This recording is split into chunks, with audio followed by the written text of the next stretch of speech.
Show us your face. Okay,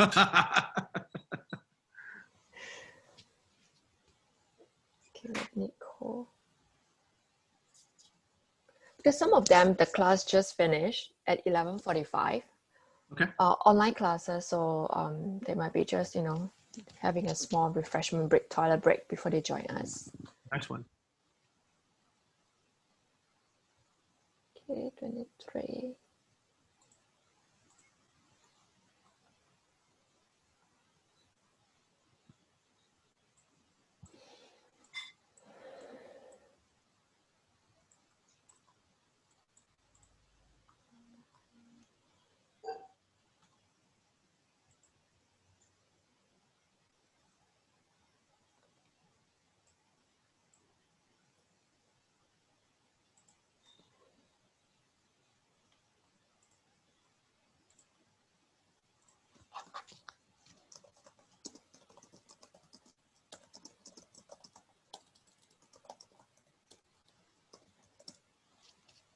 Okay.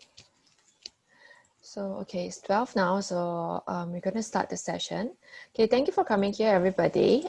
So I know some of you just finished your class, and I hope you managed to grab a small bites before the session. And those of you who have not, just hang on for a while, okay? You can go and grab your bite after this session. So today, this session is brought to you by Bukit Vista Hospitality Services and also SMU.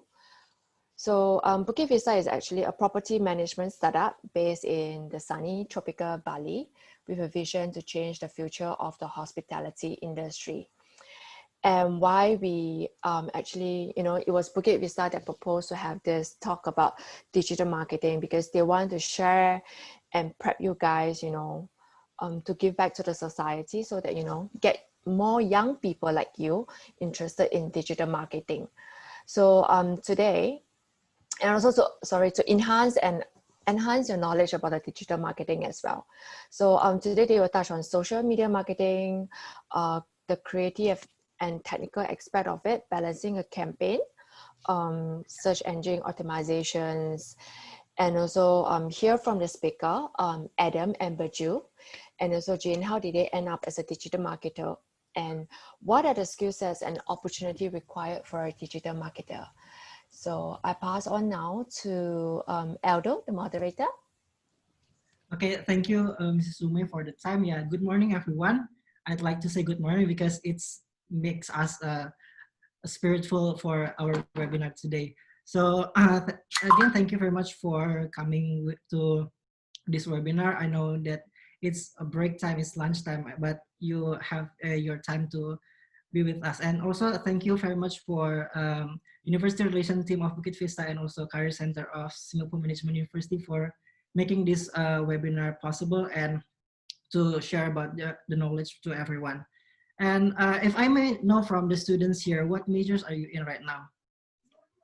Can you like open your mic or like type on this comment section?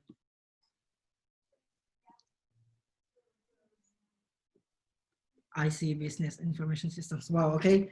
Wow. Yeah. I think this is a very great opportunity for you to understand more about digital marketing because you're from business, from marketing. Because maybe you want someday you want to become a digital marketer, or maybe you want to become an entrepreneur and create your own business. This is such a great opportunity to learn and apply to your future.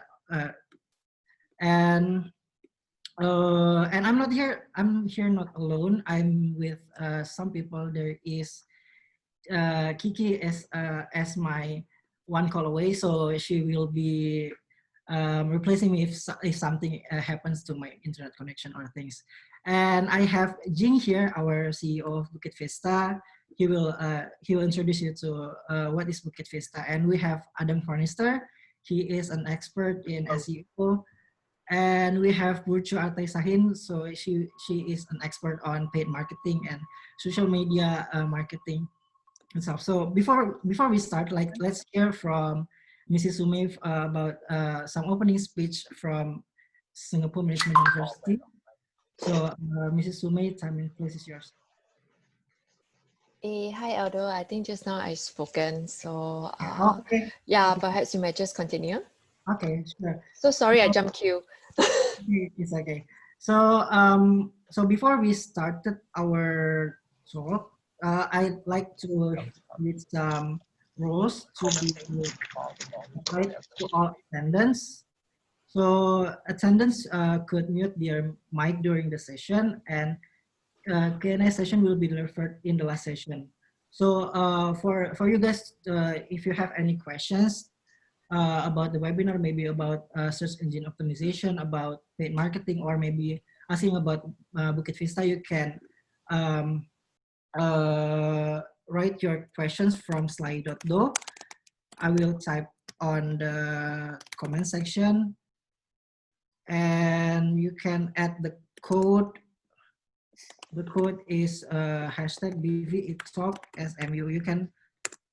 You can type your questions there, and we'll read through your questions and ask them directly to our speakers.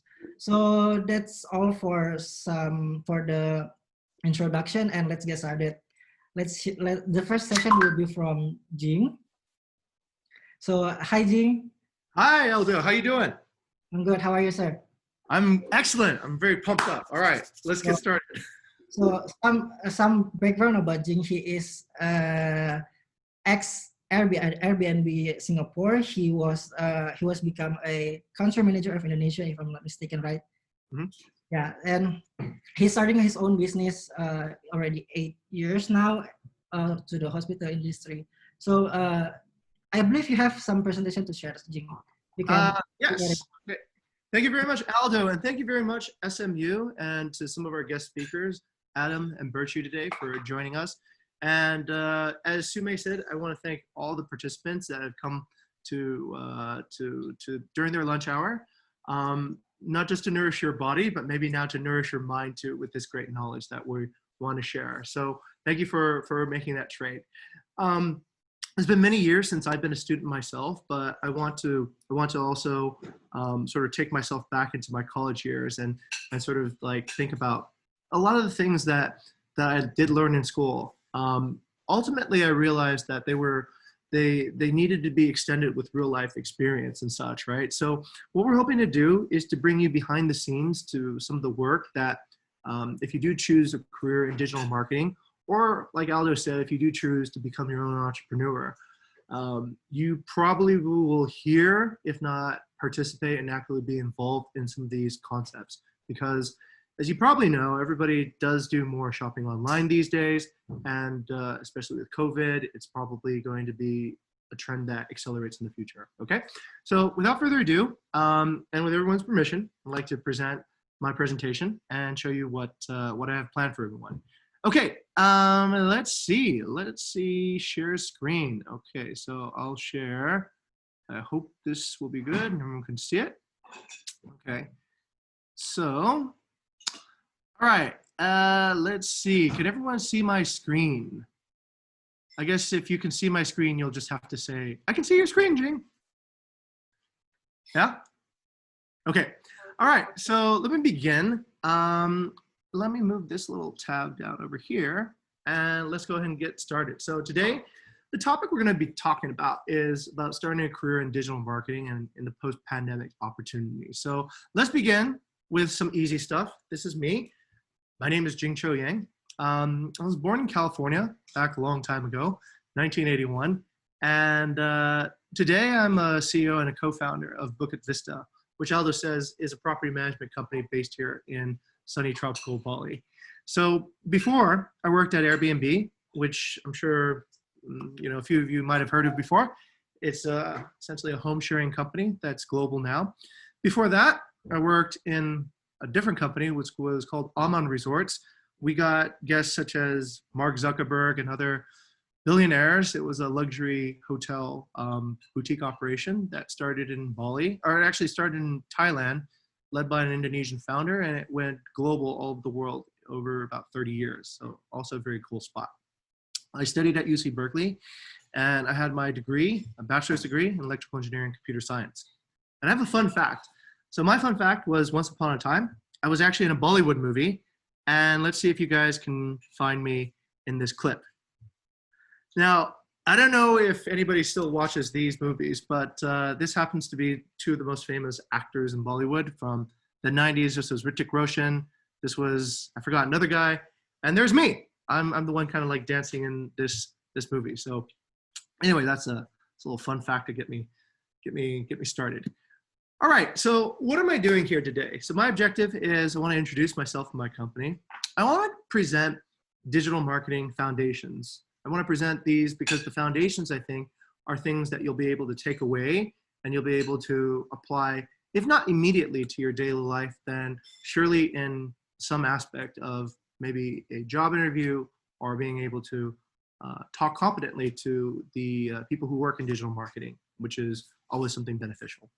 I'm going to give you a demo of how we do digital marketing. So I'll take you behind the scenes and show you what we have. Which is, I think, one of the best ways to actually learn. And one of my objectives is we are open to internships from home. So hopefully after this demo, you'll be so inspired that you would like to join us as an intern on our marketing team. Okay, so let's begin. The first thing I always like to talk about is our company's mission. And we are a mission-driven company, and everything we do anchors on this particular idea. So we want to inspire delight through hospitality innovations that positively transform our guests, our partners, and our employees. So everything we do is in that particular purpose. And that's the Bukit Vista purpose.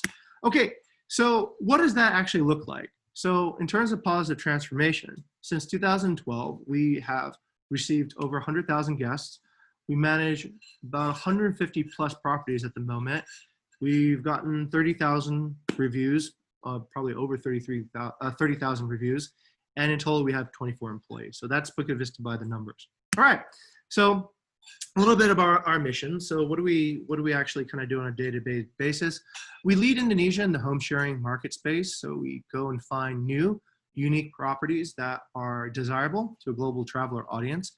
And we partner with homeowners, resort owners, and guest house owners to grow their businesses by providing a hospitality service on demand. And for guests, we provide value and incredible experience to our guests who want to see the real Indonesia. That's the three aspects of what we do. So what is actually Bukit Vista? So I decided, instead of going all on presentation, I'll just take you on a look behind the scenes. Bukit Vista kind of begins on Airbnb. As Aldo mentioned just earlier, previously I was the manager of Indonesia for Airbnb. And one of my jobs here was to actually coach and teach people who had properties how to improve their standing on the Airbnb platform. So just like Google, just like Instagram, just like YouTube, there are influencers on Airbnb. There are people who get a disproportionate amount of the overall market share and the overall attention of the audience that uses Airbnb to search for accommodations. So that's what Bukit Vista became over time. We became essentially like an influencer on Airbnb. How do we do that? So we made sure that we were able to acquire really beautiful properties, such as the properties that you see here. And we made sure that we were able to get quite a lot of reviews, aiming for 5-star reviews, but in hospitality, 4.5 is generally what is necessary to get repeat business. So we've curated a lot of these properties, and we've created a lot of different profiles also. So the top, I think, 10 profiles in Indonesia are Bukit Vista profiles. These are essentially the hosts that manage the different properties. And although my name is here on this profile today, I very rarely now have the fortune to actually engage with guests on a day-to-day basis. But anyways, yeah, these are just kind of a look at our properties in aggregate. In detail, this is what a Bukit Vista property would look like. This is one of our it's very beautiful. It's on the beachfront in Nusa Dua. It's on the cliff. You can book this place for I think $200 a night these days, and it has kayak access, has beach access, and it's got this beautiful ocean in front of it and its own private pool. So that's a little bit about the kind of properties that we have.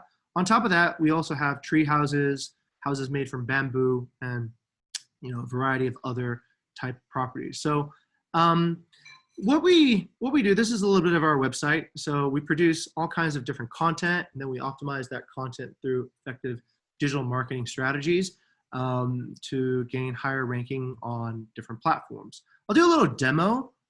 If you go, let's say, on incognito window on Google and just look for Bali property management, let's see how we're doing today. This is part of our SEO campaign. And as part of SEO, we try to rank as highly as possible for these keywords, which are keywords that people who are seeking property management would find. And yes, today we're doing good. So we are the first result on an incognito search for Bali property management. So that's a little bit of some of the work we've done in SEO. All right, but to coordinate everything, we use massive amounts of data gathering and data intelligence and data science and business intelligence and data science to process the activity that we generate on our websites and on our Airbnb. So we have devised a system that collects this information and allows us to make strategic decisions in business about how to price our Airbnb listings and how the market works. So we can see activities such as, this is the booking pace, which is a really interesting statistic that allows us to see how many bookings is the entire collection of Bukit Vista properties doing in a single day. So you can take a look on a peak day, I think in February or in January 20th, we did something close to, on January 19th, we did 115 bookings in one day. Those were peak days, but you can see kind of like the impact of COVID-19 to bookings. It's been pretty dramatic. So around March or so, bookings fell almost like a cliff down. And for the past 6 months, bookings have generally been pretty slow, but that kind of gives us an idea of how the bookings do. You can also take a look at the weekly sales and the overall revenue that the company is doing, much less after COVID.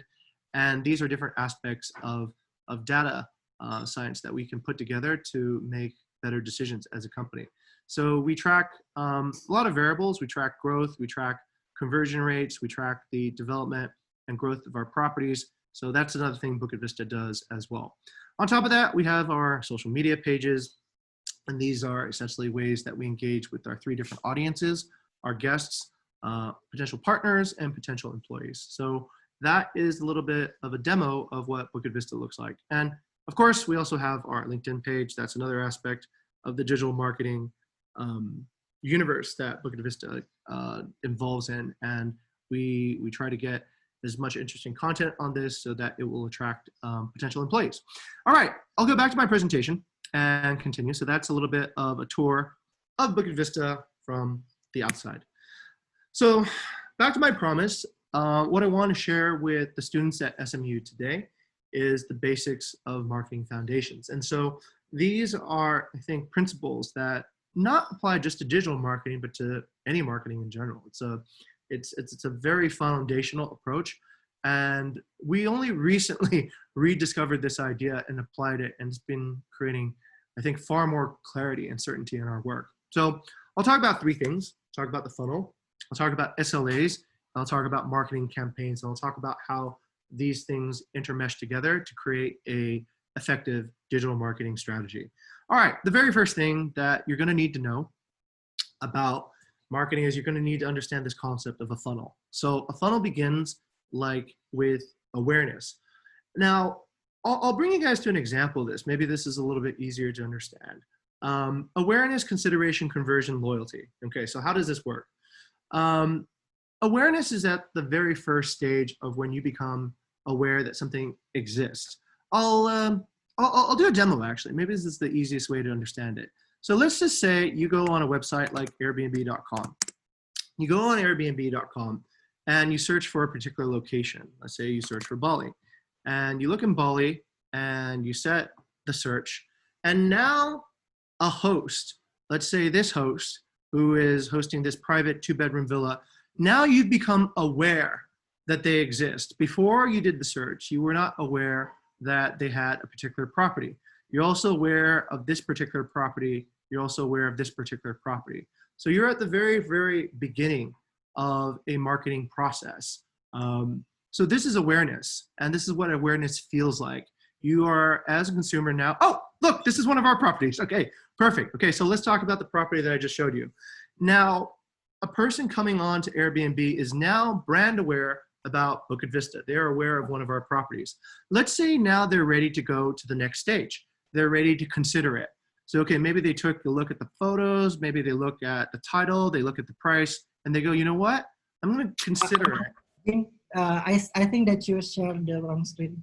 Oh, okay. All right. Let me resume my share then. Okay. Oh, yes. Thank you. Thank you very much, Aldo. Gonna have to share the, let's see, just my, oh, I can only share one screen at a time. Okay, here, thank you, Aldo. All right, so let's go back to the top again, back to awareness. If you search for a, let's say a property on Airbnb in Bali, you're searching here, and you take a look inside the search results. Now you're becoming aware of the different listings that are available to you as a traveler. So once you see this, you're in the awareness part of the funnel. Once you consider it, you click on the property itself. Now you're in the consideration phase of the funnel. Now, as a consumer, you are thinking about, I'm actually considering maybe I should stay here. So I browse the photos. I take a look at the feel of the place. Maybe I take a look at the price. I look at the amenities. I then look at the reviews. And now I'm in the consideration of this particular property. The next phase I'll go into is, let's say I decide to book.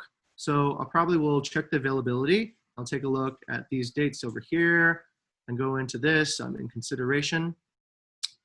Let's say I go to the 20th. Okay.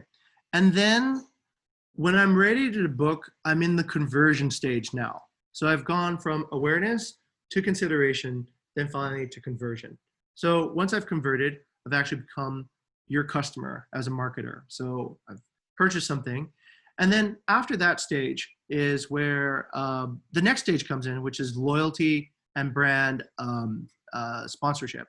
So if, let's say, I love this property, I might leave a review for it. This review gets seen by other people, or I tell my friends about it. Then I have moved my way through to the end of the funnel. I'm in the loyalty stage. Okay, so I'll share my other screen again. This screen sharing works a little bit differently than some of the other ones we've used before, but it's okay. Let's see.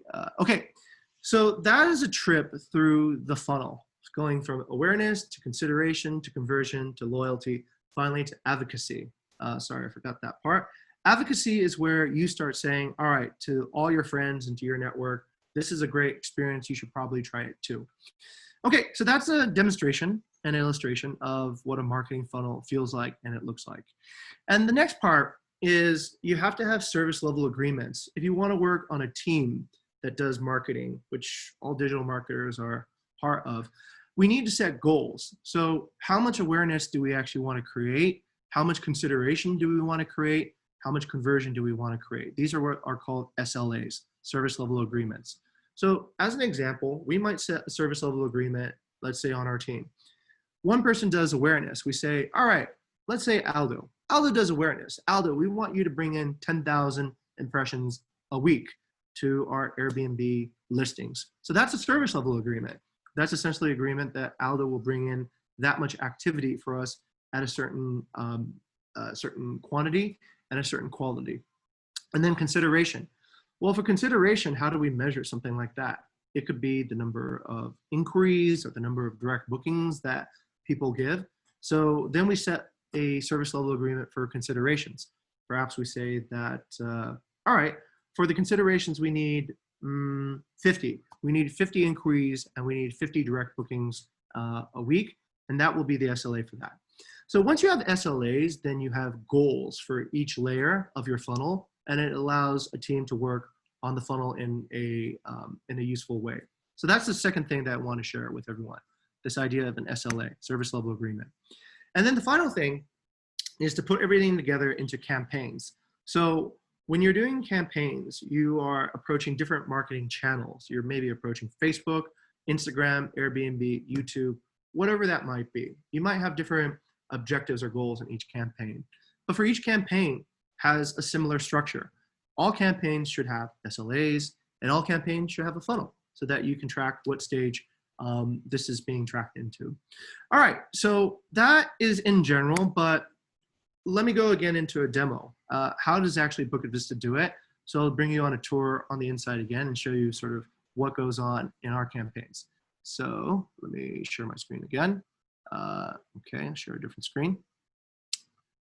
Okay, if you have any questions or anything, on a webinar, it's a little bit hard to see everyone's faces and all, but please write questions if anything so far is not clear, because at the end of the day, I want to make sure that everybody does walk away understanding. Okay, so I'll show you a little bit behind on what we do in an actual campaign. So just before, we talked about funnels, and I'll show you where the funnels are, where the SLAs are, where the campaigns are, okay? So let's begin with the funnel. So this is essentially what an actual funnel looks like. So we have a campaign right now that we're doing, and this is a phone and a WhatsApp campaign. So we're reaching out through phone and through WhatsApp to target property owners. So what are the stages in the funnel? The first stage in the funnel is somebody needs to create a phone list.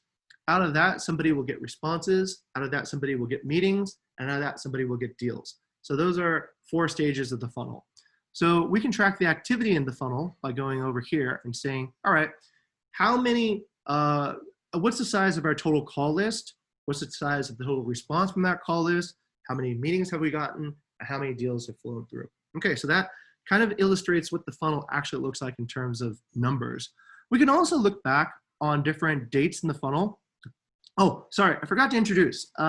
As Ms. Sume mentioned, on a typical day, this is sort of this is one of the tools as a digital marketer you might be using. This tool is called Trello.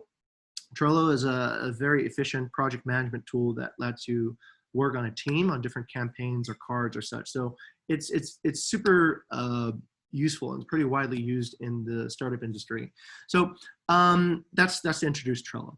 Okay, to go into this campaign again, we can see the activity that is happening in the funnel. We can also see the activity that happened in the funnel in the past. So this is the most recent update, updated today. But we can see this was the update from a few days ago, and this is the update from a few days ago too as well. So that allows us to look at this funnel and determine, okay, is this funnel actually creating the activity that we want to have on a regular basis? So those are one example of a funnel, but we have many funnels on many different campaigns. We organize our campaigns according to a particular objective. So this list here is revenue ready supply. And what that means is this campaign is specifically tailored to acquiring new properties. So we have 1, 2, 3 campaigns that we do, and these campaigns are on different channels. The first campaign is on phone and WhatsApp. The second campaign is on Facebook group posts, and the third campaign is on our website. So these are different channels where we see things. But as promised before, we have SLAs here too as well. So each SLA, service level agreement, is assigned to one person. So this person here is Rizal, and he's in charge at Bukit Vista for creating brand awareness. He's in charge of getting as many people to know about Bukit Vista as possible. He works with another person on the marketing team whose name is Gani, and Gani's job is to fill the inboxes. So how do we take this brand awareness and turn it into an email, a message, a type of inquiry, some engagement whereby a person is asking a question to Bukit Vista. Then the next person, Aldo, turns these inquiries into filled meeting calendars. So Aldo will take the inquiries, he'll call people, he'll negotiate with them, and they'll eventually decide, yes, I want to meet with Bukit Vista for a discussion on how to rep my property. And then Wayana, who's my wife and co-founder, she comes in at the end, and her assignment is to go ahead and make sure that the meetings turn into deals. And so she has an objective of creating contracts. So each person has a different SLA, and they are their goal is to maximize the amount of activity on their particular segment of the SLA. So these are campaigns that we currently have for supply acquisition, but this concept extends a little bit beyond just marketing too as well. It goes also into business intelligence. And on our business intelligence side, we also have campaigns for Airbnb, for also Facebook, and for also social media listening, for booking.com, for finding freelancers, all types of different campaigns. So once you have the basics, you know the funnel, you know the SLAs, and you know how to organize campaigns, then what effectively you can do is you can organize multiple effective ways of processing this sort of very vague thing, which is marketing, into actual results, which are revenue, deals, and partnerships. So that's a little bit about how we here at Bukit Vista work on campaigns. Okay, that's pretty much it. And the last thing I'd like to share, going back to my slide presentation, is, okay, so, whoops. Okay, so one last plug for the company. So we do want to come to SMU to offer opportunities from internships at home. And we are open for marketing interns year round. And basically as a marketer here, your primary goal is to inspire other people to travel to Indonesia when the timing is right. But in the meantime, we'll be working on analytics and research, understanding how Google Analytics works, Facebook Insights, so that we can steer our marketing campaigns in the right direction. These are also very marketable skills and good sort of understandings to have if you want to pursue the world of entrepreneurship or digital marketing. You'll be creating content through photography, copywriting, video editing, and working on our ad platforms on Google and YouTube ads, and also Facebook ads. And that's pretty much it. That's my first introduction, and I'll give the floor back to Aldo, and we'll continue hearing the rest of our speakers. Okay, thank you, everyone. Thank you, Jing, for the very inspiring session of introduction to Bukit Vista. Maybe one little question from me. So I see that Bukit Vista is on these two sides of opportunities and also threats. So Bukit Vista is on the weakness when as we know that we are in this travel industry that is being very low on this pandemic situation, but we have these opportunities on this market, on this digital side of people when people more online than they actually do in their life. So how do Bukit Vista do on this surviving on the pandemic situation? A very good question. So we sort of, Aldo knows the answer to this question because we meet to talk about this on a day-to-day basis, but for the benefit of everyone, I think no matter what you're going to be doing in the future, this idea of digital marketing will become more and more important. In the past, we were very reliant, I think, on Airbnb to sort of bring us business. And that was okay. That was essentially the majority of our business came on one digital marketing channel. So we optimized for that channel. But I think going on into the future, the opportunity is that people will probably be approaching commerce from all different directions. They might be approaching commerce from TikTok or from Instagram or from wherever they're commonly engaged.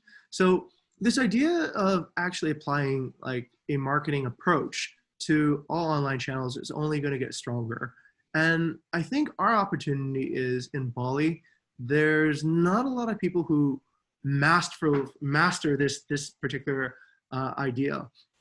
So for us as an opportunity, it's always been how do you become, let's say, in the top 1% of, let's say, the people who use Facebook to market in Bali?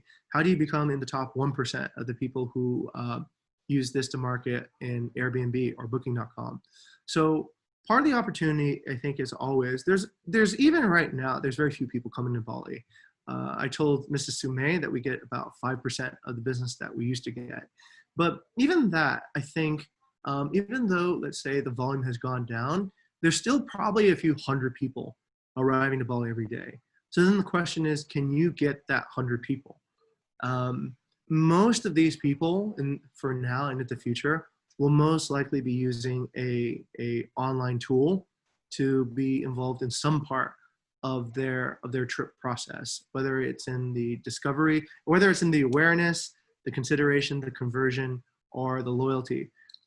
Before you go on a trip, you might be reading TripAdvisor or another person's review to understand the quality of the experience. So I think it's very important then to maximize and to be as present as possible online, so that when things do get better, they're probably going to get better from the people who do online stuff first, rather than the people who are doing more offline type business. So that is the opportunity. The threat is, I think, equally spaced across the entire travel industry right now, whether it's Bali or Ibiza or Hawaii. A lot of places are locked down. International travel is slowing. So that's I think just an industry level threat that is kind of blanket across. Maybe it affects islands more than it affects mainlands, like maybe like Singapore. But I think if you take this time, I think, to develop good marketing skills and more marketing understanding, I'm pretty sure that's a safe investment in terms of how things are going to be. It's going to benefit when things start getting better. Yeah. Great. Thank you, Aldo. Thank you, Jing, for the presentation. It's very wonderful. And let's start with the second session. We have Adam Chronister here. He is an SEO expert. So he is working right now in Intrinium as a marketing strategist. And also, I believe he owns his own company called Enleaf. And he used to be working at Stanford as a director of digital marketing. Okay, hi, Adam. Hello, thanks for having me. Fun fact about Adam, he's very far away from us. So he's right now on the US and it's 12 hours difference and he must be on his dinner right now, but he's willing to talk to us. So thank you, Adam, for your time. Okay. Oh, my pleasure. Yeah. I think you also have a presentation here. So I think you can prepare your presentation. Yeah, I'll share that with you. It's a shorter presentation than what Jing had, but I wanted to kind of be a little bit more fluid and dynamic with, I guess, my conversation. And I thought I'd maybe start out with giving you guys a little bit of a background of who I am and kind of Sure. how I got into digital marketing. I like the fact that this is oriented around, business education because I can see myself not too long ago being in the same shoes as many of you, trying to figure out kind of where I wanted to go with my degree. And so my background originally is in software development. I started out with an Associate of Applied Sciences in computer science. And that's really what got me into the world of digital marketing. Really, it started out as a realization that I wasn't that great of a software developer. So shortly after school, I was kind of looking for opportunities to use my degree, but in a way that maybe didn't require me looking at a software or a terminal day in and day out. And that's where I kind of found digital marketing. I started out as not really an intern, but a kind of a preliminary job at a software development company where I live. This was around 2009. There I was a project manager, so I worked to kind of manage clients and developers. I was kind of the go-between, kind of communicating. And at the time, the company I was working for did not have any kind of marketing presence. And around this time, social media really just started to become a thing. Twitter was relatively new. I think it was a couple years old. And I really got kind of involved with it and started dabbling around with it. That kind of birthed a direction into digital marketing as a whole, specifically search engine optimization. Now, just a quick kind of overview. When it comes to search engines, there's really kind of two primary areas of traffic. There's the paid results and the organic results. And where I've really spent most of my focus is on search engine optimization. And so that deals with the organic results, excluding the paid results. Now, the company that I run does also run paid ads, but we have a team that kind of fills in the gaps. But through the years, I've really kind of specialized around search engine optimization. And a couple of questions that were posed to me around search engine optimization, SEO, were what are some of the opportunities that I think we're going to see here in the next few years. And particularly due to COVID, a lot has changed in general, not just in business, not just in our day-to-day lives, but even the web. And the web is a conduit to business. So one of the things that we're seeing in our business is a huge demand for e-commerce. So whether this is product e-commerce, whether it's service-based businesses that are looking for ways to pivot online, this has been one of the probably busiest seasons in our entire business.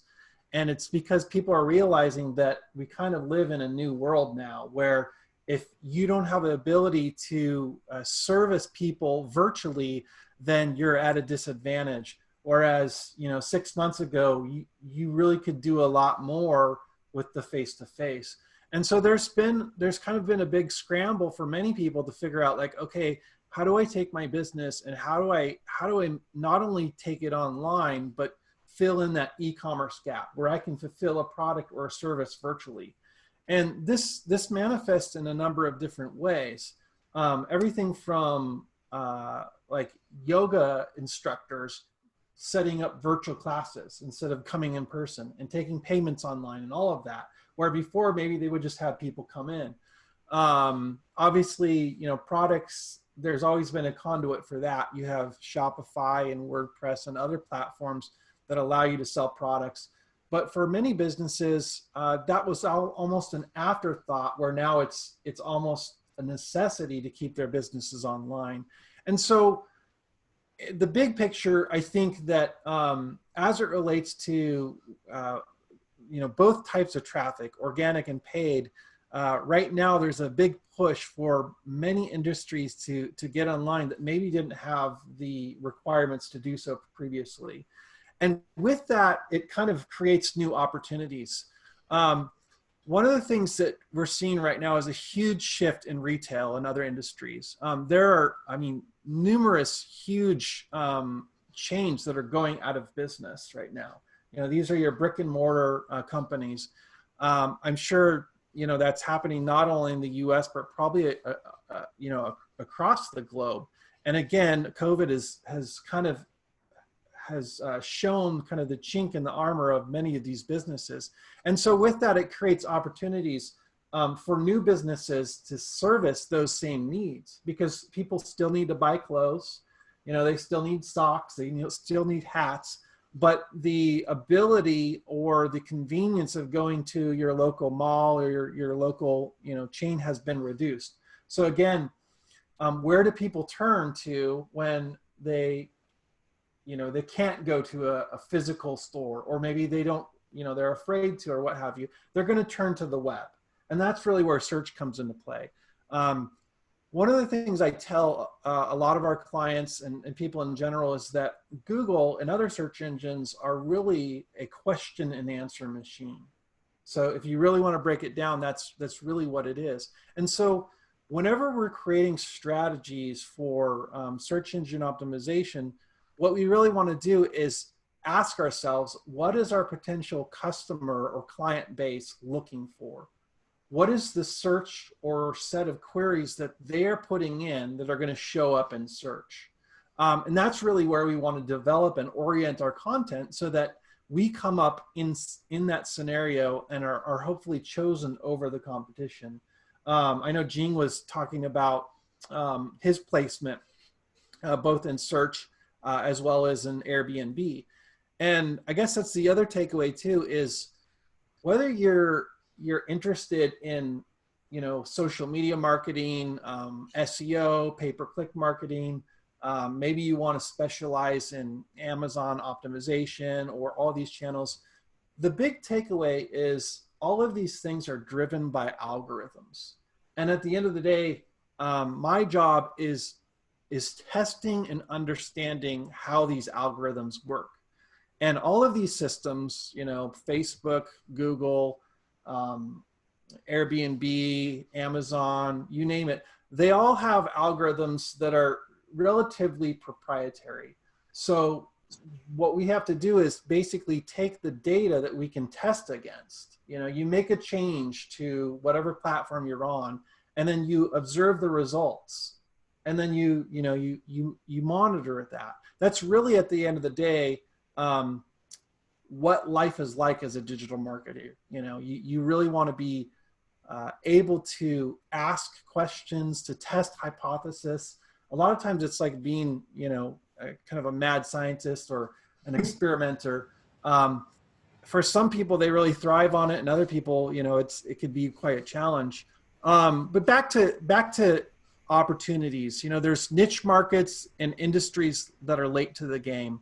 So the other thing I like about the business there in Bali is that, unlike more westernized countries, there are still a ton of opportunities in less westernized countries for search engine optimization, just because there's, I guess, less saturation for many of those markets to compete. And even in the US, there are industries where maybe they're less prone to be online. So a few that come to mind are farming. Farming is traditionally a less technological business, but those businesses that are, say, in the farming area that actually take digital marketing seriously can have a major advantage. We have a client right now that they're in kind of the engine transmission business. Again, it's another industry that isn't typically quick to be online, but they've realized that they have to stay ahead of the game. So they're one of very few people in their competitive scope that are competing. I wanted to talk about some of the threats too. This is one of the things that was posed. So there are challenges when it comes to search engine optimization. And a lot of it comes with the fact that Google and other search engines are changing their results, often. And this is an example. So this is a search result from 2018 on the left. You see, essentially, you have an older version of pay-per-click marketing ads. In that specific area, it's a little bit more obvious that you're looking at a paid listing. Now on the right, it's harder to tell the difference between what is an ad and what is the organic results.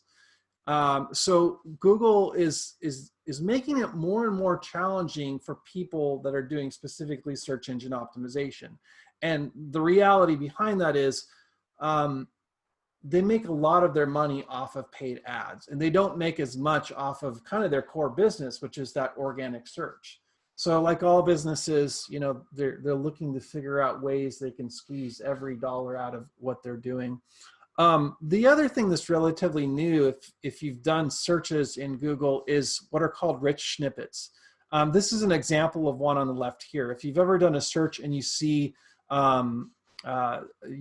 this additional aspect of information, this is what's called a rich snippet. And what these do is sometimes they can actually push the results lower down. Sometimes they actually obfuscate, or they keep people from clicking on through to the page. So again, it's Google's goal, their objective is to keep people on their platform as long as possible. And really, all of the digital marketing platforms that are out there, that's really the goal, is to improve engagement, keep people on the platform as quickly as possible. So this is one of the challenges that I, as a search engine optimization specialist, am up against is, how do I work against these platforms that are always changing?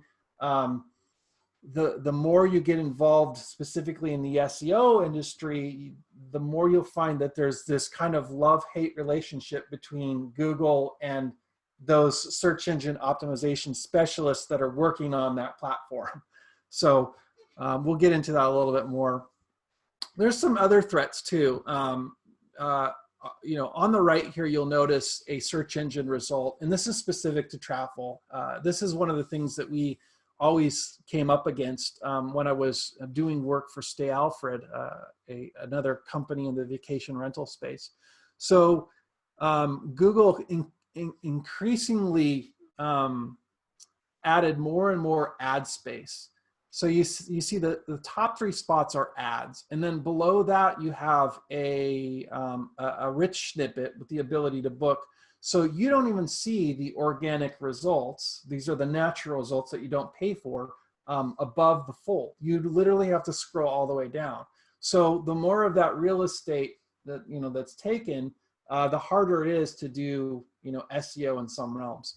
So there's always kind of a cat and mouse game where it's trying to figure out the verticals where you can still do search engine optimization and get those results, and then constantly fighting Google for the real estate that they're kind of taking away and making you pay for. Algorithm changes. There's always going to be changes in the algorithms, and a lot of times they're relatively minor. They may even give you an impact on the positive side, sometimes on the negative side. But occasionally Google will make changes that have big disruptions in businesses. And we've seen a number of these throughout the years.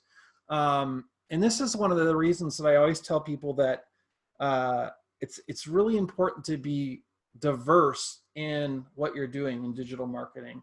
And unfortunately, we live in a time where you really can't be doing one thing. You really can't just do SEO. You really can't do only social media marketing or only paid media. You really, in most verticals, want to be doing a little bit of everything. But this is an example here. Like in 2018, Google released an update called the Medic Update. Some of you might have heard of this. And the reason that it was called the Medic Update is it seemed to impact a number of businesses in the medical field. Now, those aren't the only ones that it impacted, but overnight you had thousands of plastic surgery sites, cosmetic sites, businesses in the holistic medicine that were essentially wiped out. Their traffic went from relatively healthy to almost nothing. And so, it's one of those areas where if you happen to end up in the crosshairs of Google in an industry that, maybe they deem less than legitimate, or maybe they're just by the happenstance you get caught up in those algorithms, you can have kind of some negative effect to your business. One example we've seen is in the West. Over here we have a lot of like natural medicine and holistic medicine, but it's a little bit controversial because the more modernized medicine is thought to be I guess better. So when this update came out, we had a couple clients whose businesses was significantly affected by that, and it's there was really nothing we could do except for start to kind of remodify how they put out their message.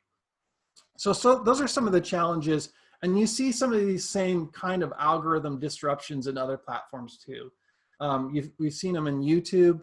They had a number of years ago, there was what was called the adpocalypse, where businesses were essentially wiped out on YouTube because maybe they were in a business that Google didn't want to highlight anymore. So again, diversification is key. So how do you be successful in SEO? I think the first thing is you really want to be curious. I think having a curious mind, trying to understand how things work. If you're the kind of person that is always trying to figure out how things work, you'll probably do well in digital marketing. Also, you want to be able to have the mentality to experiment and test your ideas. So a lot of digital marketing it's not an exact science. It's a hypothesis. It's a lot like being a experimenter or a scientist. You test something and you see if it works. Sometimes it does and sometimes it doesn't. But on the upside, because it's not a public presented algorithm, sometimes you can find something that works that very few other people will know. And that gets pretty exciting. We've done some stuff with social signals where we've been able to basically boost websites in a search result that are not our primary domain, doing reputation management just by doing these experiments. And I've had debates with other very reputable people in the space, and they're like, oh, that doesn't work. I'm like, I tested it multiple times, and I can guarantee it's working. So that can be part of the exciting part of this is finding something that works that very few people stumble upon. So always be learning. Sume mentioned before the call that sometimes what you learn, when you're going to school is different than what you're going to learn in the real world. And I would say that nothing's more true with that than digital marketing, because again, a lot of these companies, they're not giving you the playbook. In fact, a lot of the stuff that comes out from the companies is really only scratching the surface. A lot of times they don't want to give you the whole recipe because it's not in their advantage. I had a conversation with a client this week because more and more Google is trying to take over management of pay-per-click marketing. So they're trying to do it internally. But when you really understand a lot of the recommendations that they make, most of the time they're not really in the customer's best interest. They're actually kind of in Google's best interest because they'll make more money. And then again, don't believe everything that you read, especially if the information is coming from Google. This was probably the biggest challenge I had early in my SEO career is every time Google put something out, it was easy to believe it because it's like, hey, it's Google, they're an authority. But I've also read a lot of interesting case studies and analysis that a lot of the folks that are working at Google now are completely different than the ones that actually created a lot of the core of the algorithms. So and also a lot of this stuff is driven by artificial intelligence. And so the reality is there are folks and engineers within Google that don't completely understand how everything works. And I know that sounds like, okay, who are you to say they don't know? But it's like, the more artificial intelligence runs a lot of these things, the less, or I guess the more difficult it is to pinpoint these things. And that's where testing and analysis and observation really becomes key in moving the needle. So those are some of the things that I just, was hoping to present, but I'm sure I have some gaps in there that I'd love to, open up if there are any conversation or questions around that. Okay, thank you very much, Adam, for the presentation. It's very good for everyone that's not really common with the term of SEO. So SEO itself is like a marketing strategy that where you can put yourself on the first page of this search from the Google. Like you can see on Adam's slide, there's a search engine results page. So the one that you see on the top is the page that optimized on your SEO itself. So yeah, thank you, Adam, for the presentation. I think it's very knowledgeable, and I see that many people already write on this Slido, but we're not going there yet. So the next event, we will hear the session from Virtu. So hi, Virtu. Hi, Aldo. How are you? I'm good. How are you, Virtu? I'm good. Let me share my screen. So fun fact about Virtu that right now she's living in Singapore, but tomorrow he will be moving out to Berlin. So it's very correct. Very time that that you manage your time to talk with the students. Thank you very much. Thank you for inviting me, Aldo. I think is Adam still?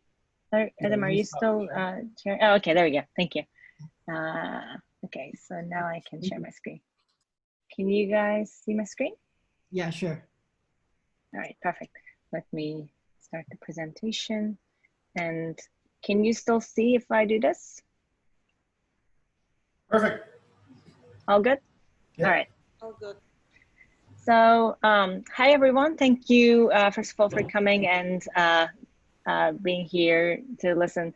I've actually have to thank Jing and Adam before because I've learned a lot from their presentations. So it's been very nice to hear from the different side of the industry. So to give you a little bit of background about who I am, I have been working in the digital marketing industry since 2013. And I started focusing more specifically on social media and Facebook, specifically after 2016. I'm currently working for a Facebook marketing partner called Smartly. And simply put, my job is to make sure that my clients' advertising campaigns on social media are successful. That's, in a nutshell, what I really do. And in contrast to what Adam has explained to you, he works in the search engine optimization, whereas I'm working on the paid marketing and especially social media. So that will be my point of reference when I'm talking to you about these. So what is paid marketing when it comes to it? Paid marketing is really anything that you pay for. This can be a TV commercial, it can be a billboard, it can be an ad on Instagram. So really, if you're paying to be on somewhere, it's paid advertising, paid marketing. So then what is digital marketing? Digital marketing is an increasingly big subset of paid marketing. It's really any form of marketing that utilizes the internet. This can be online content on a brand's website, search engine optimization, email marketing, social media, really anything you can imagine. So it's very large, it's very broad when we say digital marketing. And I personally only focus on the social media part because of my job.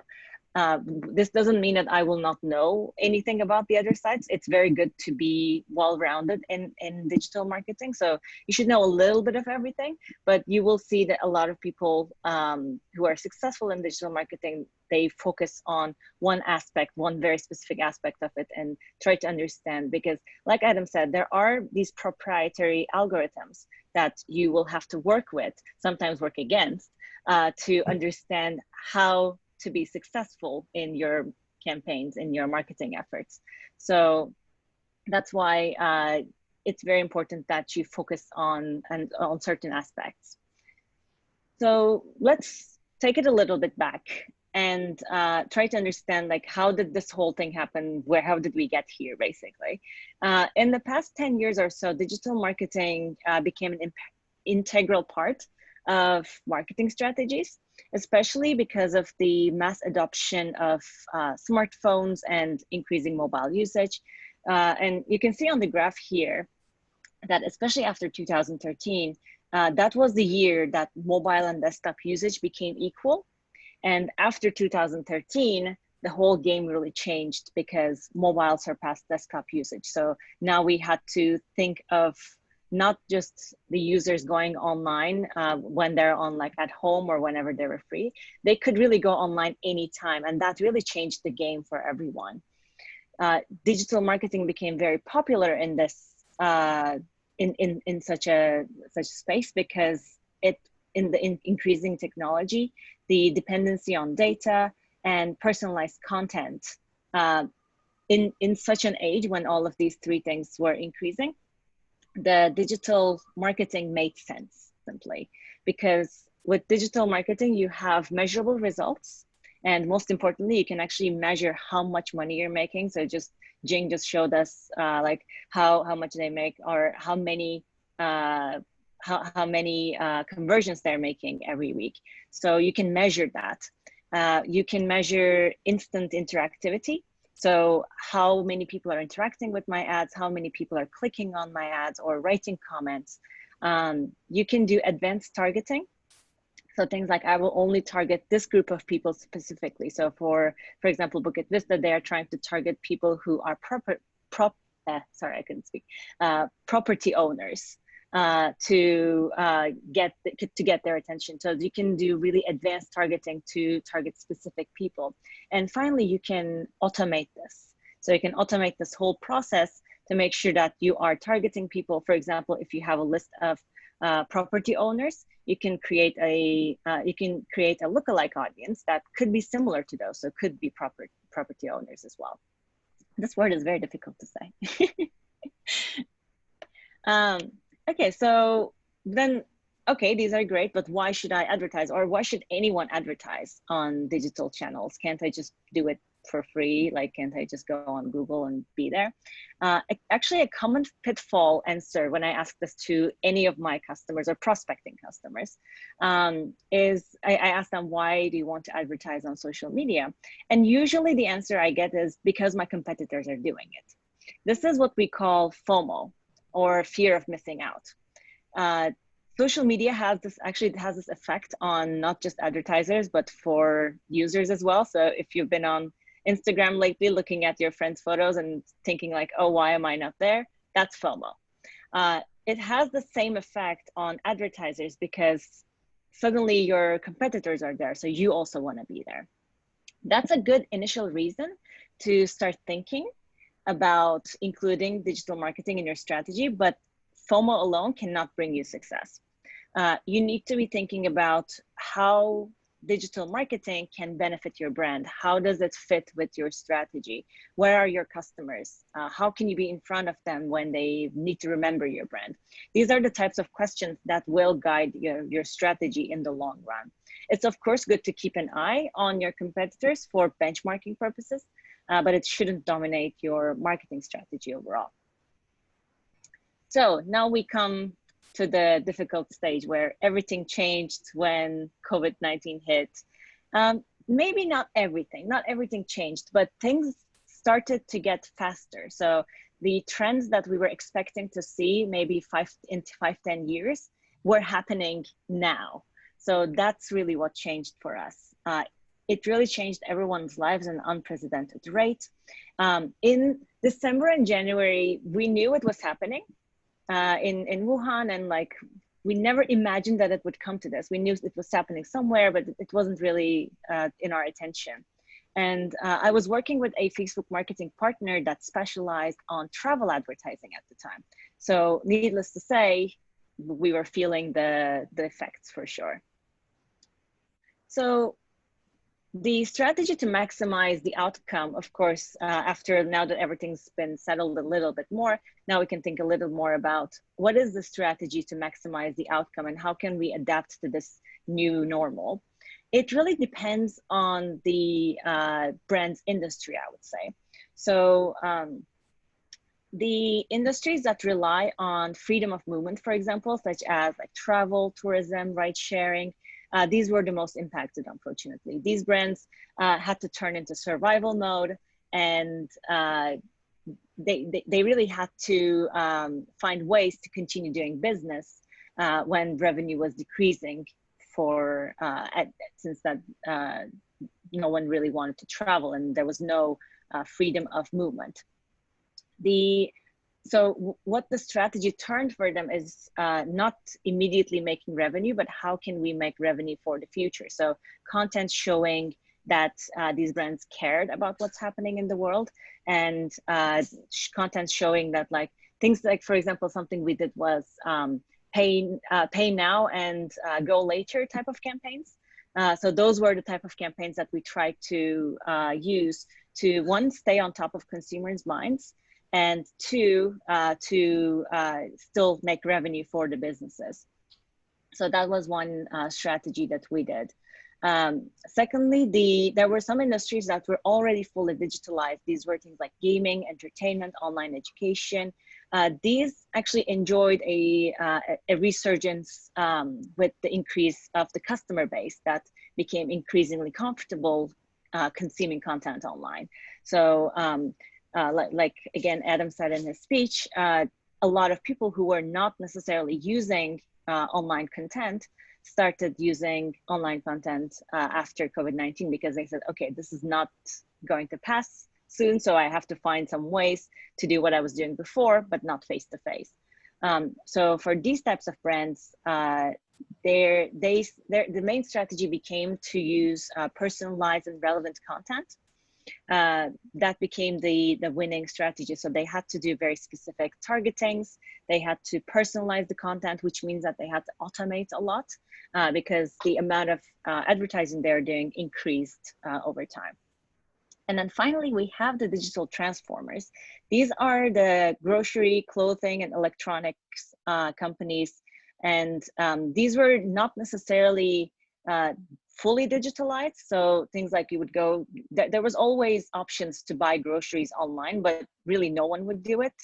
You would like go out and buy your own groceries. But after COVID-19, suddenly these became very important, especially things like groceries, where it's essential that you get groceries for home. So suddenly their user base increased a lot more. And for these brands, that fast digitalization and warehouse management became the most important, because suddenly they had a really, really large influx of demand. But some brands did really well in this, and they really fast digitalized and started giving supply to this demand. And for some brands, they could not go fast enough. So for example, in my hometown in Turkey, there is a brand that unfortunately couldn't serve. I There's a saw grocery online, brand. right, there are other companies that are already doing this. And that makes me think about a problem. So instead of we connect the influencers with small businesses, right?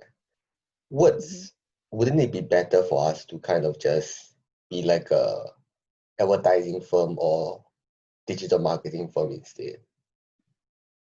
What do you mean?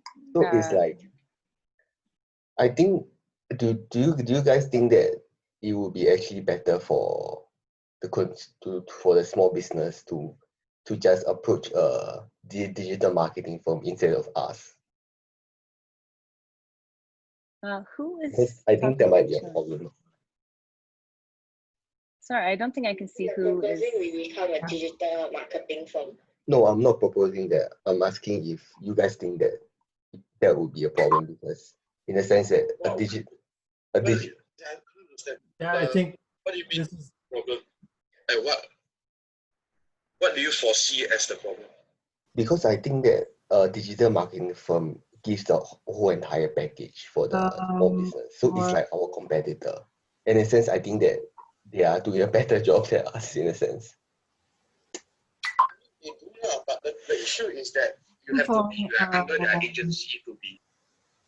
Hi, Siwan. If you have questions that you can write down on the Slido to finish Virtu's talk first, then we can go to Q&A session. Okay. I'm sorry for the interruption, but let's write on the Slido so we can see your questions clearly. Okay. I think to Virtu again. Okay, sounds good. Thank you, Aldo. Yeah, absolutely. So if you write your questions on Slido, and please also write down who are you talking about, who's us? That'd be great, because I didn't have a lot of context there, so I couldn't answer your question. But it would be great if you can write on Slido, and I'll be happy to discuss that with you more. All right, so let's move to the next one. Okay, so we need to balance really two sides in today's world, which is the creative strategies and also the cost, of course. I'm a big believer of beautiful ads because winning advertisers actually create 11 times more creatives than their competitors. And this comes to life in many ways, really, either through ensuring ads that are on brand and ads that include relevant content and messaging, or by making sure that these adhere to the best practices for the platform they're advertising at. There's also the personalization aspect, which I think is absolutely mandatory in today's world. Consumers are no longer demanding, they're expecting that they see ads day to day and that it is relevant for them. Think of like a billboard ad that is shown to many people in the past. Today, the trend is actually exactly the opposite. So it's now many ads to one person instead of just having one ad for many people. The pandemic catalyzed this effect. This was one of the things that we were expecting to see maybe in like 5-6 years down the line. But with the pandemic, it started like now, today. We suddenly are starting to see that more ads, because there's actually more space to advertise, which I'll get to in a second. So brands should really keep in mind who they're targeting and what is the creative and what is the message and always test these creatives, which I'll also get to in a second.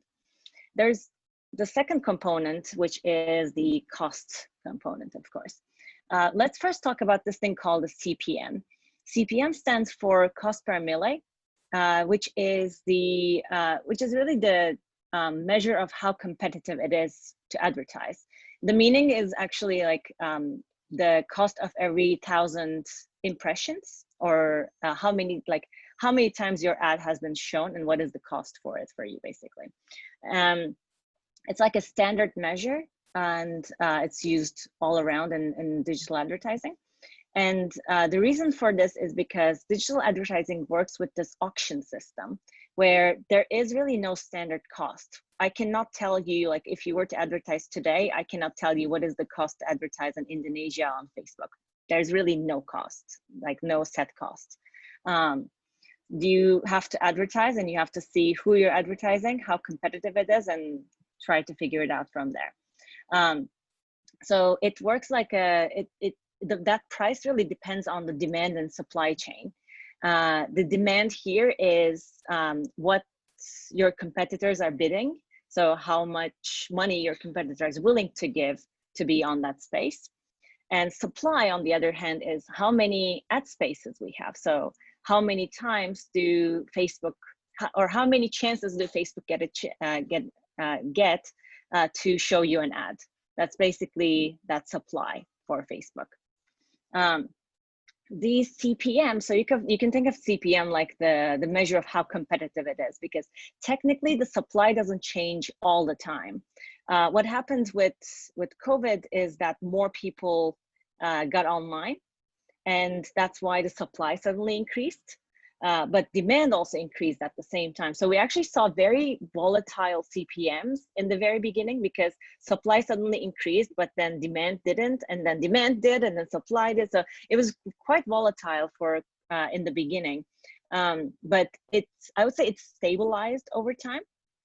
And because the amount of people's lives became stabilized, so the amount of times they were going online to go on Facebook, go on Instagram, that stabilized, and the competition also stabilized, because the brands were in the beginning, they were scrambling to decide on their budgets, how much money they wanted to advertise in which market.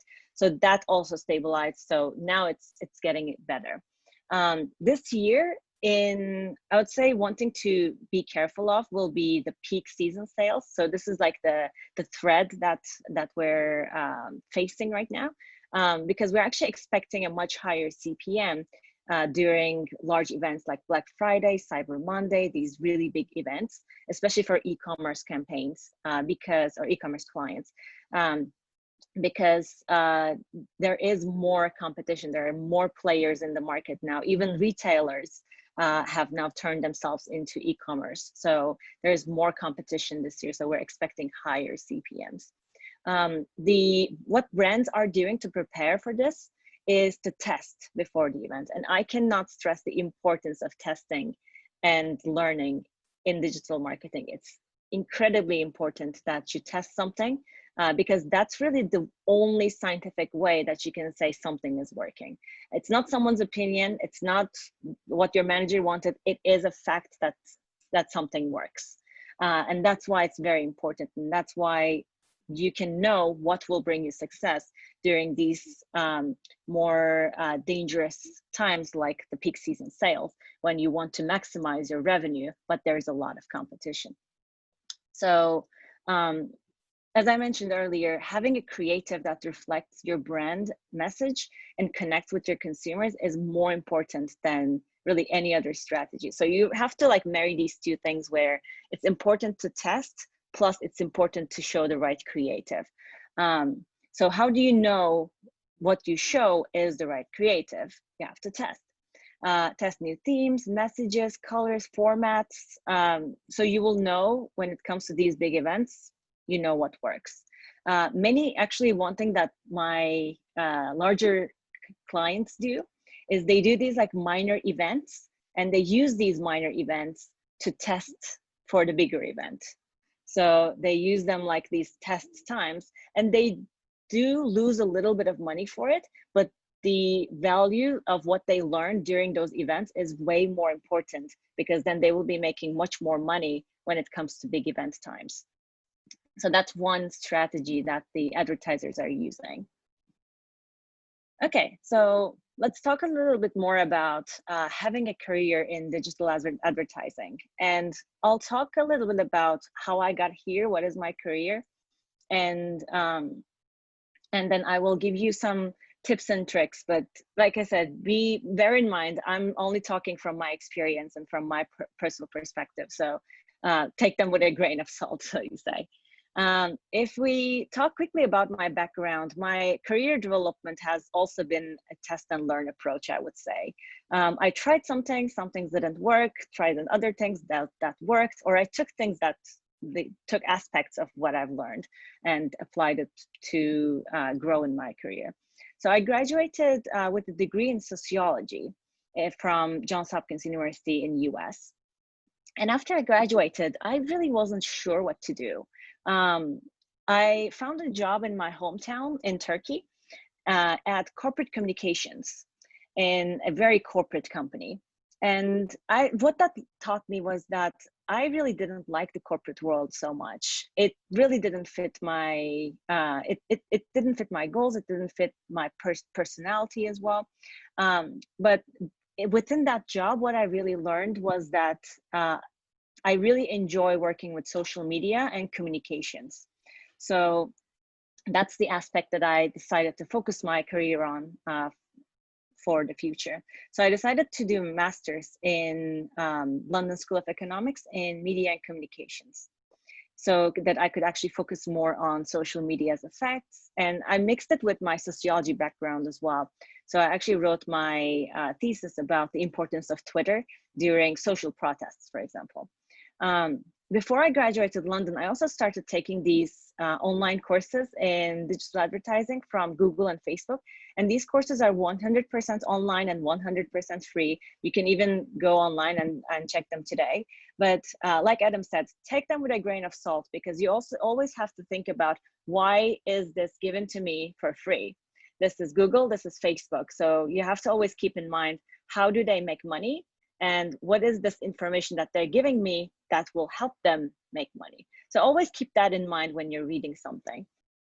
But these were incredibly helpful for me to get into the business, get into the journey, and understand the jargon of what people are speaking, so that I could gain a lot of information from multiple sources in the future. So it was like a really good jumpstart for me.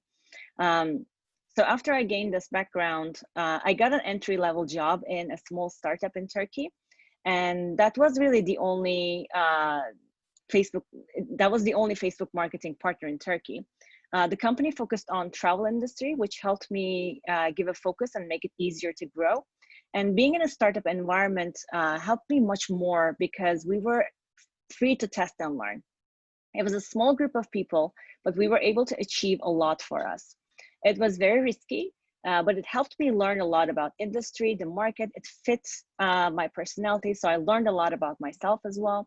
Unfortunately, we had to shut down the company due to COVID, because the company's focus was on travel, and we simply couldn't continue working.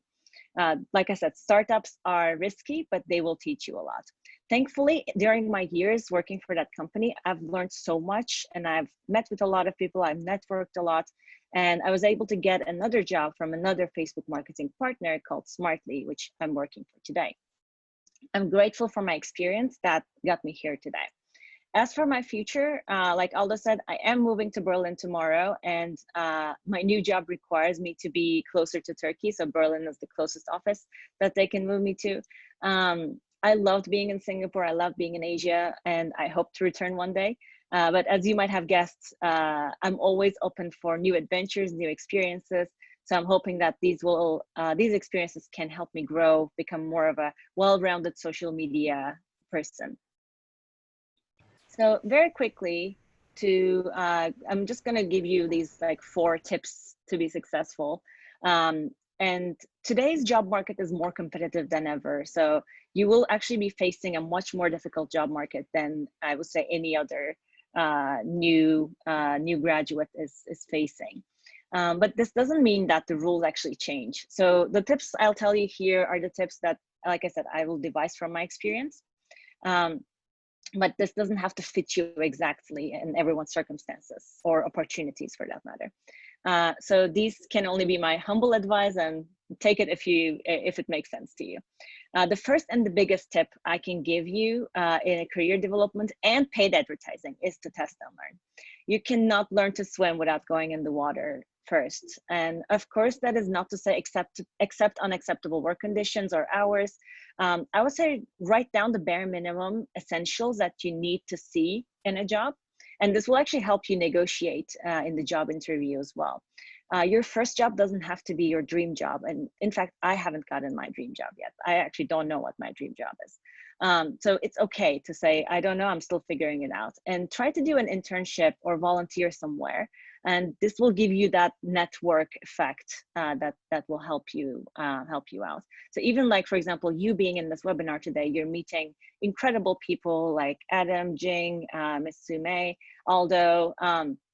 This is incredible that you're doing this. So good job. The second tip I can give you is flow with change. The initial 10-year goal that you set for yourself, it will change, and it's okay to change. It's good to have a plan, but have that flexibility to shift it, because things like COVID-19, maybe not as impactful as COVID-19, but other things will happen. This doesn't mean like go wherever life takes you, blah, blah, but take control of your career, but also accept the changes happening around you and try to flow with it, because that will actually help you grow a lot more. The final two tips are, the third tip I can give you is learn from your peers.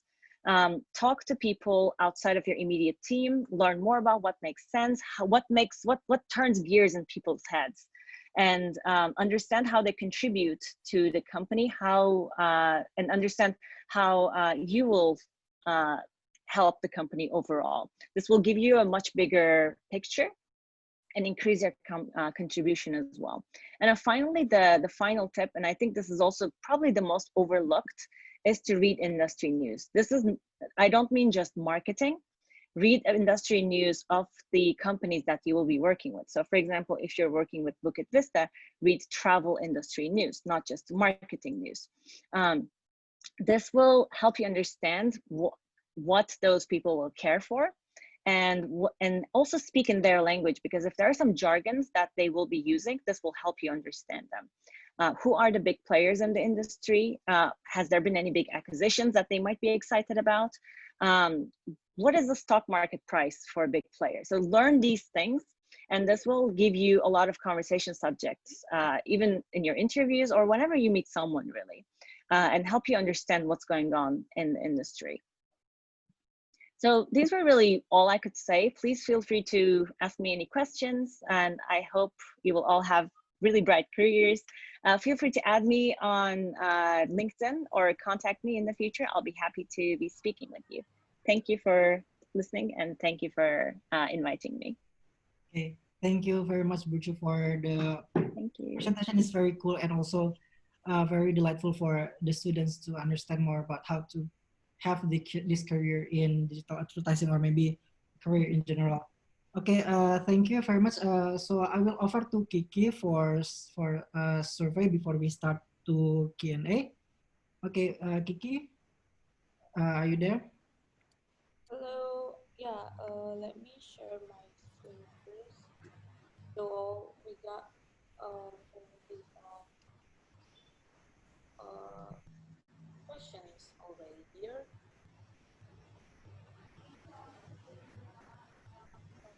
Okay.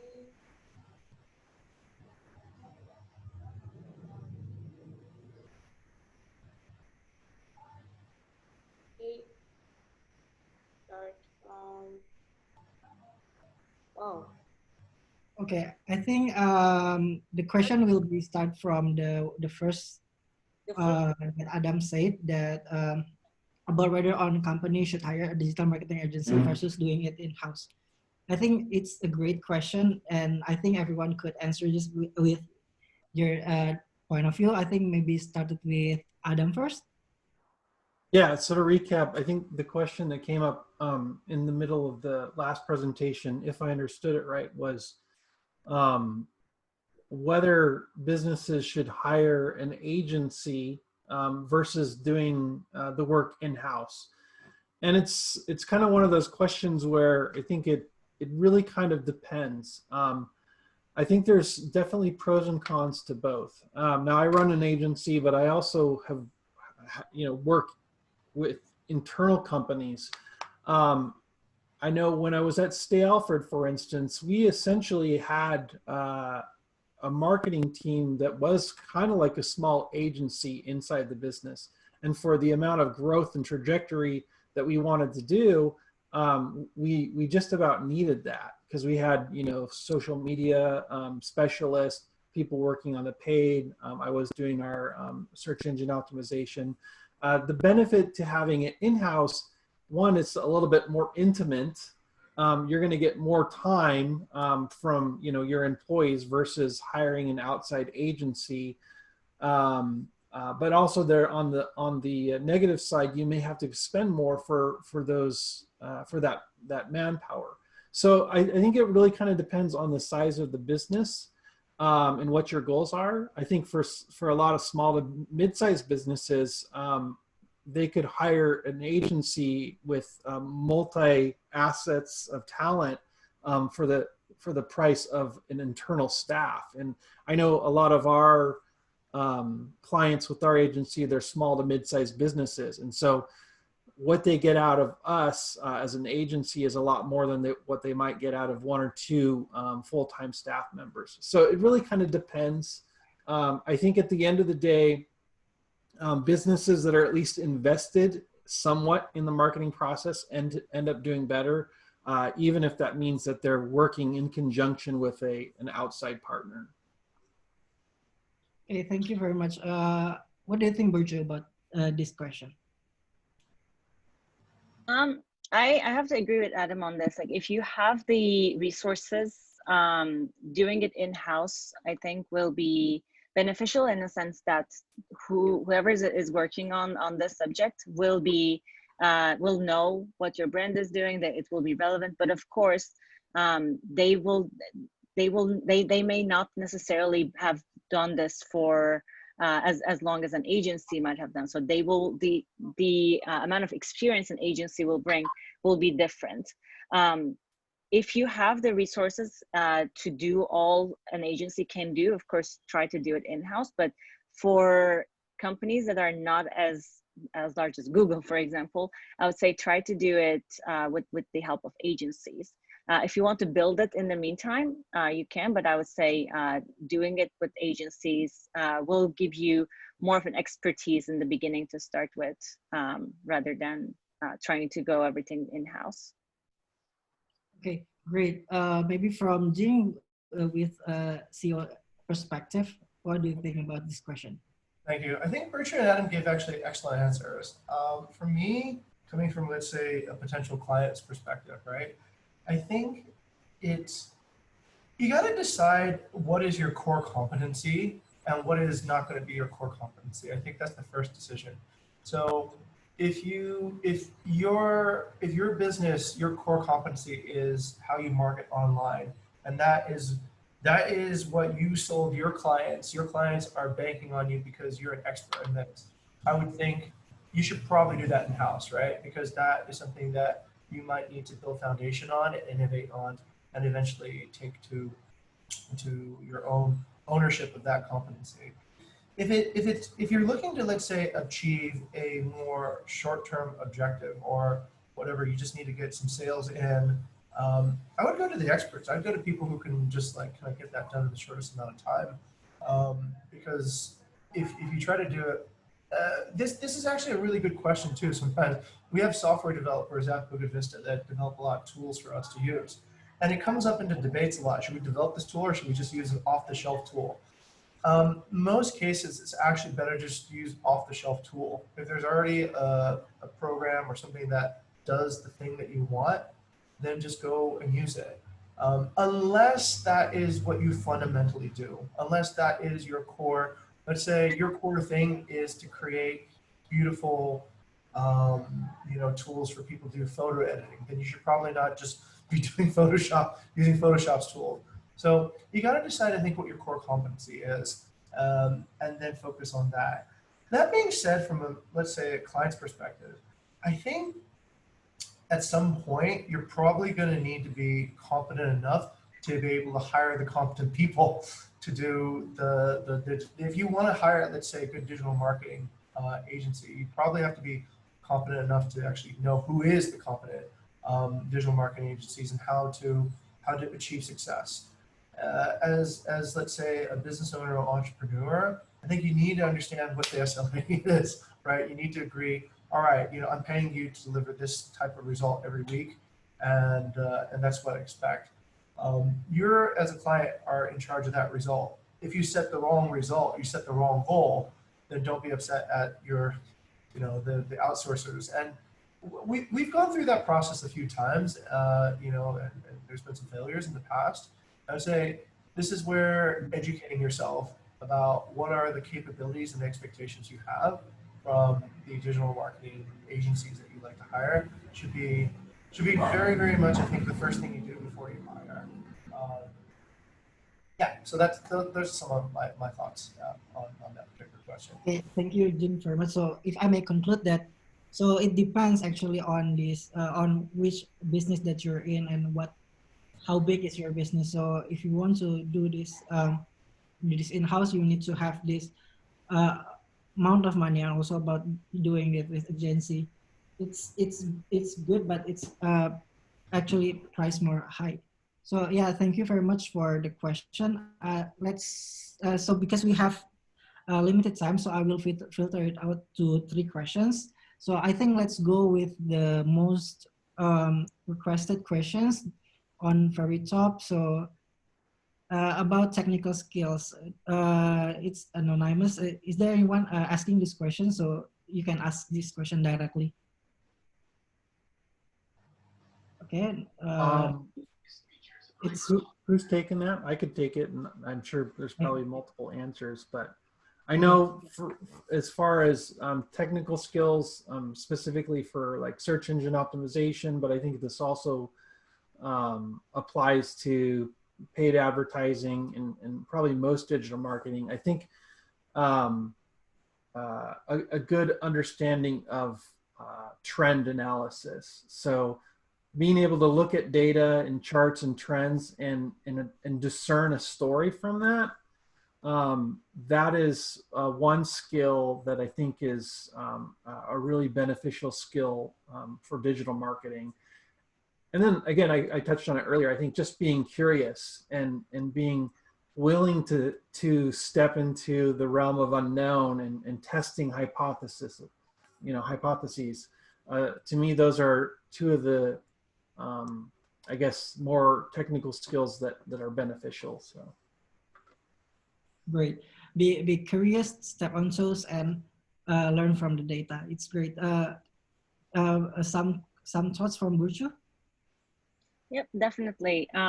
Absolutely agree with Adam that the most important thing you will need will be data analysis and trend analysis skills, because data really rules the digital marketing these days. So you will have to at least have a basic understanding of data analysis or statistics if you can. Even like the most basic things will help you out in these things. So try to get more technical skills in those. If we're talking specifically about platforms that you will need more experience with, if you're, for example, want to learn more about advertising on Google, Google has a Google Ads platform that you can play around and advertise for yourself, or for Facebook, Facebook has Business Manager. It's also called Ads Manager, that you can play around. I, for example, have my own little Facebook or Instagram account that I advertise on. Very, very small, tiny numbers, but it really helps me test new things before I suggest something to my clients. So play around on those, even if you're not paying money, just playing around will help you a lot in learning about those platforms. Sure, thank you very much. Maybe some final questions, final thoughts from Jing. Yeah, sure, I'll go. So in terms of skills, I would definitely agree with what Adam and Virtu have said. I think the ability to have a scientific approach using the scientific method, hypothesis, experiment, controls, looking at the results, new hypothesis, experiment, new controls. That's something that I think is the engine to drive good digital marketing.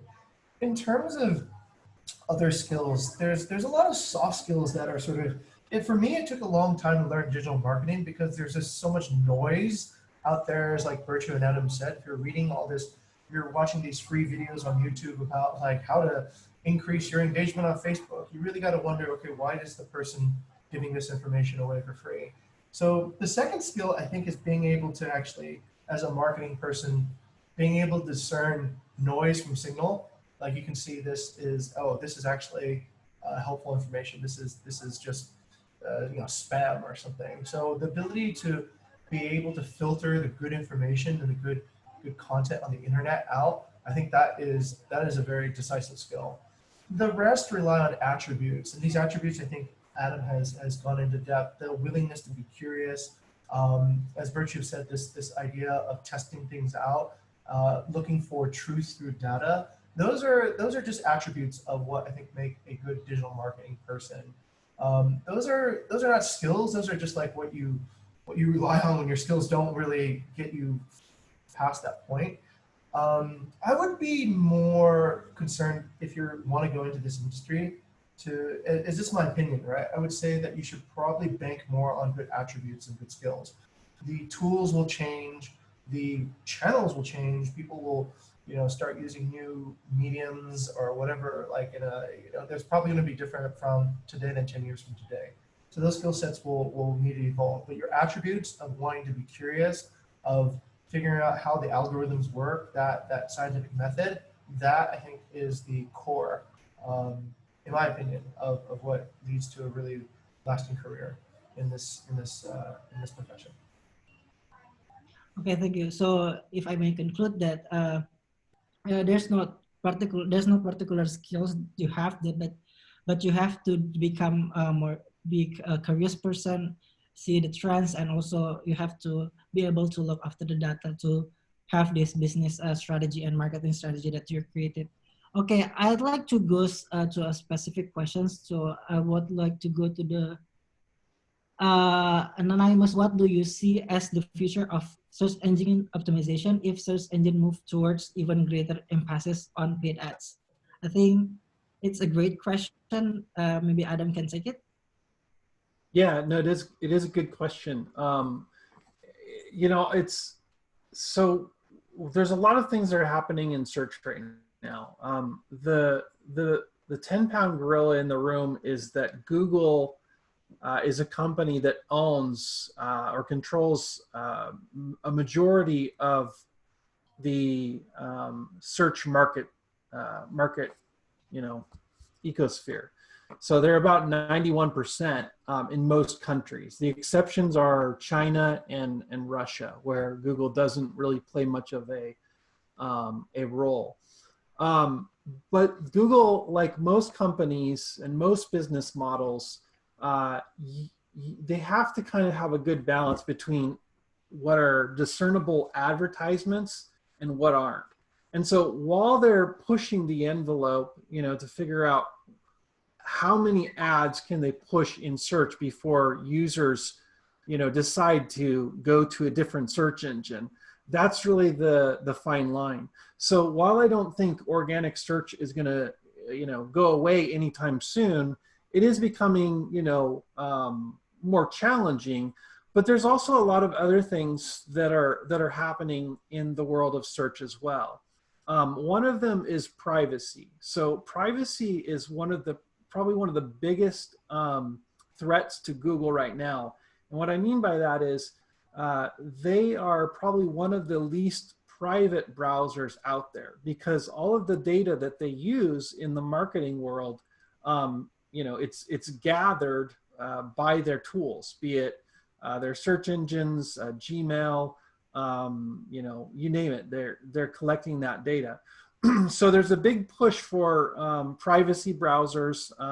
There's DuckDuckGo is one that is growing quite exponentially. They still don't have, majority market share, but the right things could happen where more and more you're seeing these other search engines. And just recently, Apple is making potential moves to come out with their own search engine. And so Google can only push the whole ad ecosphere so far. At the point where it becomes a deterrent to the quality of their product, then people will leave. So it's kind of almost like a yin and yang. And really, the best scenario is to find a good approach to both of those. So even though my particular focus is in search engine optimization, most of the campaigns that we do for our clients are a mixture of paid ads and organic to basically balance things out. Okay, thank you very much, Adam, for the answers. Maybe some Buchu wants to add more, or you want? Okay. No, I think Adam gave a great answer, and I'm not very familiar with search engine optimization. Okay. Thank you. So I'd like to collect the questions. So there's 2 questions about testing and measurement. So the first one is testing in SEO. How could you share about types of testing? And also from Nicole that to Burjo, also how to measure the test that you did for your paid marketing. I think Burjo and Adam can take those questions about measuring and testing. I think I'm going to Burju first. Sure. So the beauty of digital advertising is you can measure it. You can measure how many people have clicked on it, how many people have done a certain action after clicking on it. So you're actually able to track the actions of the person with this thing called cookies. So, those annoying things when you go on a website that just pops up and you have to accept it. Those are the cookies, and those are the things that we use today to track. There is also something called the cookieless world. You can go and Google it more. It's like the future. But today we still use these things called cookies. They're also called pixels on Facebook. So with those help from the cookies and pixels, we measure our results. Now, measuring results does not necessarily help you optimize a campaign. So I would like to open a parenthesis here about that. The most important thing before you do any campaign, any digital marketing campaign, is decide on your KPI.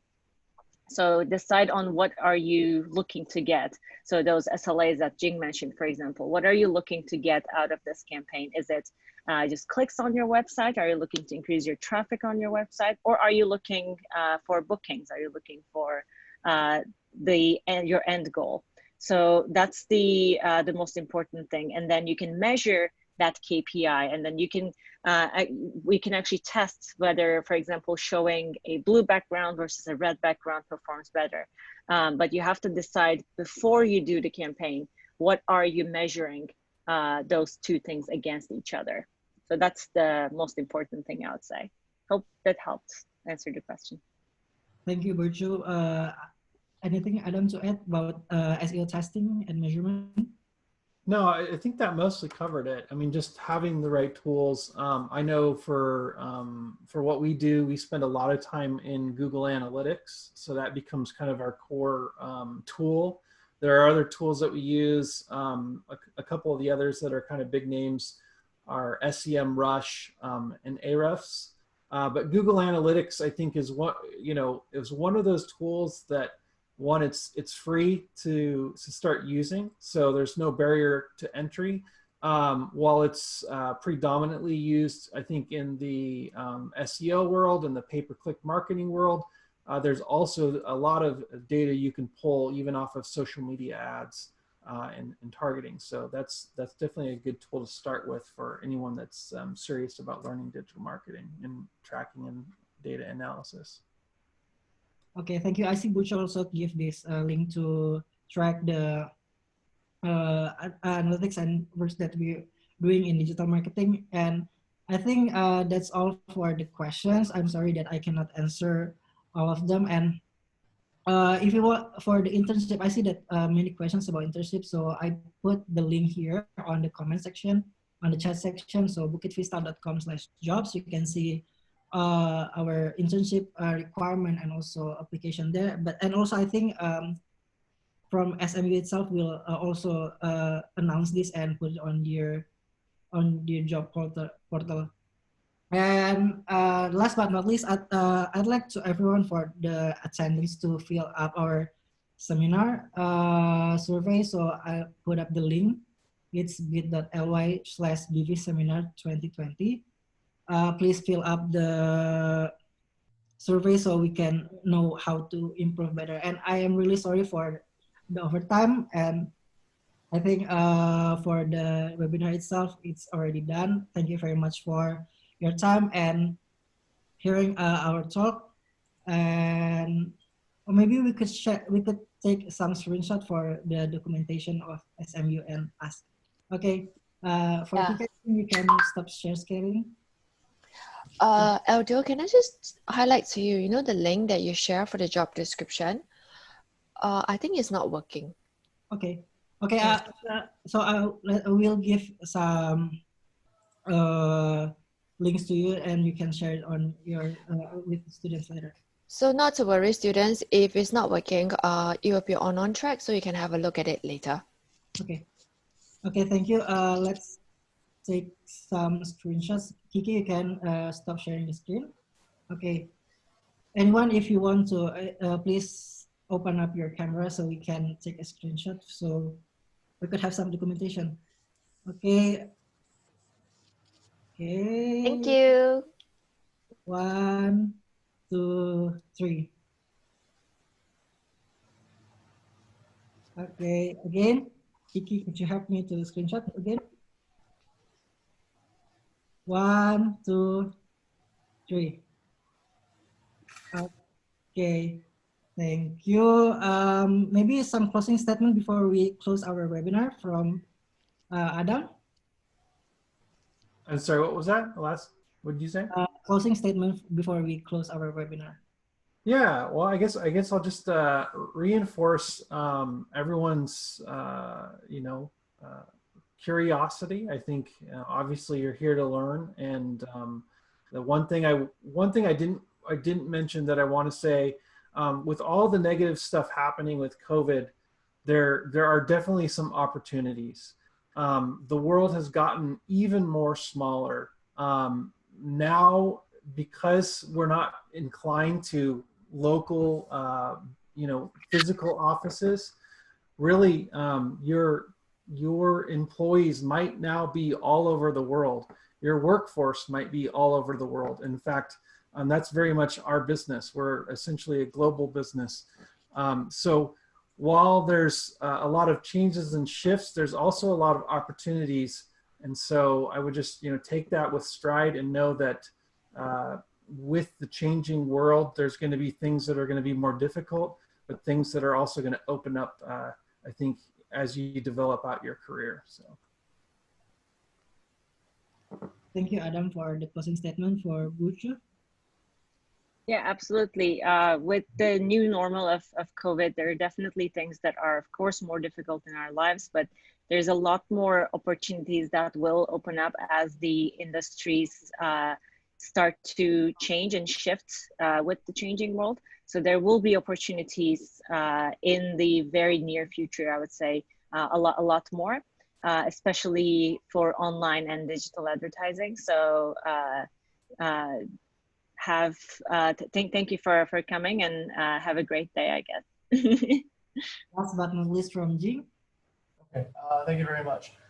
Just from my experience, I mean, when I graduated college, I came out in about 2002, and that was at the sort of the middle of the dot-com bust, right? So the economy was bad, not as bad as it is now, but that was a pretty bad time to graduate. So my whole life philosophy ever since then has been, I think there is a big difference between school and the real world. I think one of the things I learned and that I've carried with me is remain lean, remain agile, which is essentially a positioning of what you can do. So if you plan too far ahead in these times, it's like Virtu just said, it's probably not going to work out the way expected. But what you can do, and what we're doing as a company even, is to remain agile, which is like be ready to jump on an opportunity when it happens. Because I think that each day things get worse is another day where somebody will start rising when things start getting better, right? So as you're going down all the way to the bottom, I've seen fortunes made in a very, very long time ago. You know, like people said, oh, I wish I got there when it was so cheap. I wish I got this thing when it was only priced at this. I wish I got into this industry when it was so easy to get a job at Google. There was only like 3 people there. You know, and you're seeing kind of like that same opportunity right now. There are going to be people, companies, ideas that will definitely grow immensely post-COVID. So I think keep your eyes open, keep yourself agile, don't get too fixated on one thing, and approach the world with a curious open mind. And it should all work out pretty well. You guys are going to a very good school, so I trust that everyone here is very intelligent and capable. But just add that entrepreneurial spirit. It's a great time, I think, to be an entrepreneur. Okay, thank you very much, Jing, for the closing statement, and thank you everyone for coming. We'll see you in somewhere. Bye.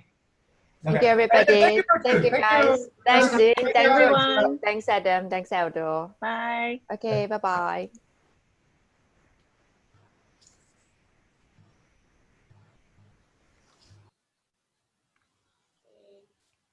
Kiki, can you send me later Yes, yes. the job description? Oh yeah, of course. I should fill the on track. What is that? On track submission, right? Because I You have the login? yeah, I already. Okay. If you have the login, if you want to do it, you can do it.